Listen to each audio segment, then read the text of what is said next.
क्या आपका x account, क्या आपका इंस्टाग्राम अकाउंट, क्या आपका फेसबुक अकाउंट, क्या व्हाट्सएप अकाउंट आपकी खुद की निजी संपत्ति है या नहीं? मैं ये वाली बात इसलिए कर रहा हूँ क्योंकि हमने हाल में देखा दिल्ली हाई कोर्ट का एक ऑर्डर जिसमें कॉकरोच जनता पार्टी ने इंटीरियम या अंतरिम रिलीफ मांगी हाई कोर्ट से कि हमारा जो अकाउंट भारत सरकार के द्वारा सस्पेंड किया गया है उस पे हमारे को रिलीफ दी जाए। पर दिल्ली हाई कोर्ट ने अंतरिम रिलीफ देने से मना कर दिया और कॉकरोच जनता पार्टी के संस्थापक को बोला अपना रिप्रेजेंटेशन दे ग्रीवियस रिड्रेसल कमेटी जो कि मिनिस्ट्री ऑफ आईटी के अंदर गठित करी गई है। तो आज ये छोटे से लेक्चर के अंदर हम जान लेते हैं कि कब कब आपका अकाउंट सस्पेंड हो सकता है, टर्मिनेट हो सकता है या कंटेंट रिमूवल कब हो सकता है। तो ठीक है, आज हम जान लेते हैं छोटे से लेक्चर के अंदर।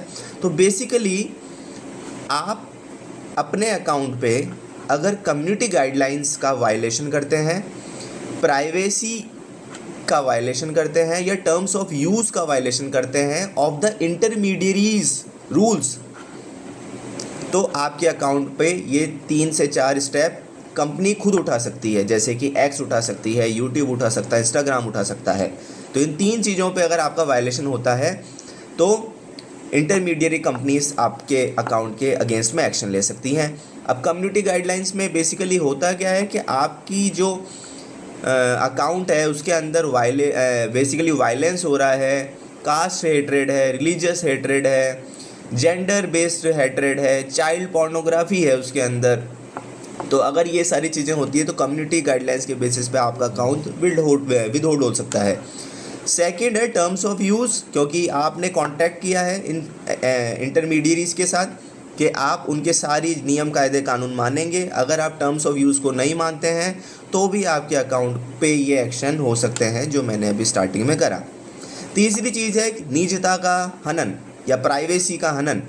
उसके बेसिस पर भी इंटरमीडियरीज की खुद की एक गाइडलाइंस है, आप पढ़ सकते हैं। उनके बेसिस पे भी आपके अकाउंट विदहोल्ड हो सकता है, सस्पेंड हो सकता है, कंटेंट रिमूवल हो सकता है।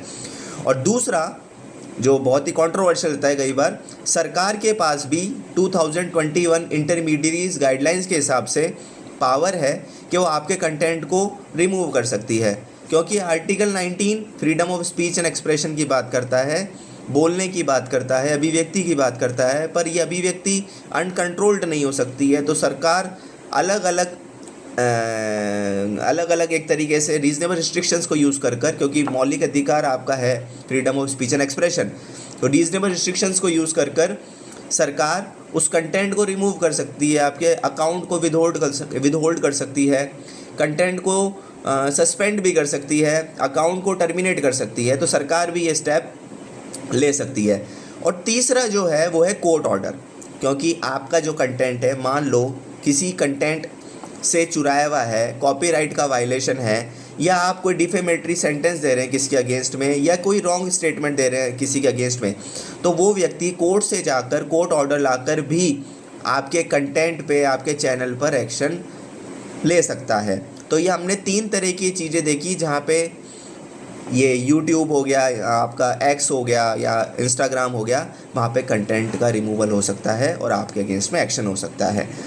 पर ये जो इंटरमीडियरीज गाइडलाइंस की मैं 2021 की बात कर रहा हूँ वो ऐसे ही नहीं आई हैं, क्योंकि जो multinational corporation social networking companies हैं वो भारत में और इवन दूसरे देशों के अंदर कंट्रोल्ड नहीं होना चाहती थी। पर 2021 की जो गाइडलाइंस है वो साफ कहती हैं कि आपका कंटेंट इस देश के अंदर आता है, आपकी सोशल नेटवर्किंग जो साइट्स है उसके अकाउंट हमारे देश के अंदर है, तो 2021 की गाइडलाइंस कहती है कि एक रिड्रेसल ऑफिसर आपको इस देश के अंदर रखना पड़ेगा।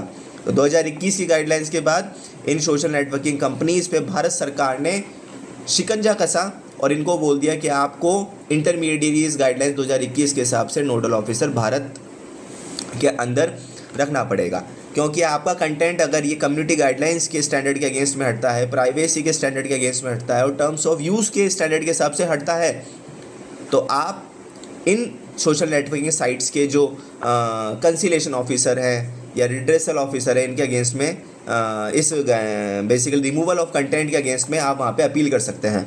अब रही बात दूसरी, सरकार अगर आपका कंटेंट हटाती है तो बेसिकली 2021 की गाइडलाइंस ही बोलती हैं कि आप वहाँ पर रिड्रेसल ग्रीवेंस ऑफिसर है, वहाँ पर अपील कर सकते हैं। और अगर आप रिड्रेसल ग्रीवेंस ऑफिसर के जो ऑर्डर हैं उससे भी सेटिस्फाइड नहीं है तो वहाँ पे एक अपीलेंट ग्रीवेंस रिड्रेसल ऑफिसर भी तैनात है जो आपकी ग्रीवेंस को सुन सकता है। क्योंकि कॉकरोच जनता पार्टी का जो अकाउंट था ये डायरेक्ट लोग हाई कोर्ट में गए और हाई कोर्ट के अंदर उन्होंने बोला कि हमारा जो अकाउंट रिमूवल किया है भारत सरकार ने उस पर आप अंतरिम आदेश देके हमारे अकाउंट पे सस्पेंशन हटाइए। पर दिल्ली हाई कोर्ट ने कानून का हवाला देते हुए बोला कि 2021 की गाइडलाइंस जो है वो कहती है कि अगर आपका कंटेंट सरकार हटाती है तो सबसे पहले आप ग्रीवेंस रिड्रेसल ऑफिसर के पास जाइए, अगर वहाँ से भी संतुष्ट नहीं है तो अपीलेंट मैकेनिज्म अपनाइए, उसके बाद आप हमारे पास आइए। तो दिल्ली हाई कोर्ट ने अंतरिम रिलीफ देने से कॉकरोच जनता पार्टी को मना कर दिया और उनको बोला आप अपना रिप्रेजेंटेशन जो है वो रिड्रेसल ऑफिसर के समकक्ष रख सकते हैं। उसके बाद अगर आप संतुष्ट नहीं है हमारे बेसिकली संतुष्ट नहीं है रिड्रेसल ऑफिसर के ऑर्डर से तो उसके बाद आप हमारे पास आ सकते हैं। और वो उनको ये भी बोला गया आप अपना रिप्रेजेंटेशन वीडियो जो कॉन्फ्रेंसिंग है उसके थ्रू भी दे सकते हैं। पर ये जो 2021 की जो इंटरमीडिएरीज गाइडलाइंस है ये बेसिकली आई क्यों है? क्योंकि हमने देखा किसान आंदोलन के टाइम पे बेसिकली इन्होंने जो इंटरमीडिएरीज थी इन्होंने सरकार के कहने पे बहुत सारा कंटेंट नहीं हटाया और वहाँ पे सरकार और इनके अंदर कन्फ्लिक्ट हुए और सरकार और इनमें जब कन्फ्लिक्ट हुए तो 2021 की गाइडलाइंस आई और उन्होंने बोला कि आप सरकार के आदेशों की अवहेलना नहीं कर सकते हैं क्योंकि कानून व्यवस्था और नेशनल इंटीग्रिटी इसके नाम पर हम कंटेंट को रिमूवल करवा सकते हैं।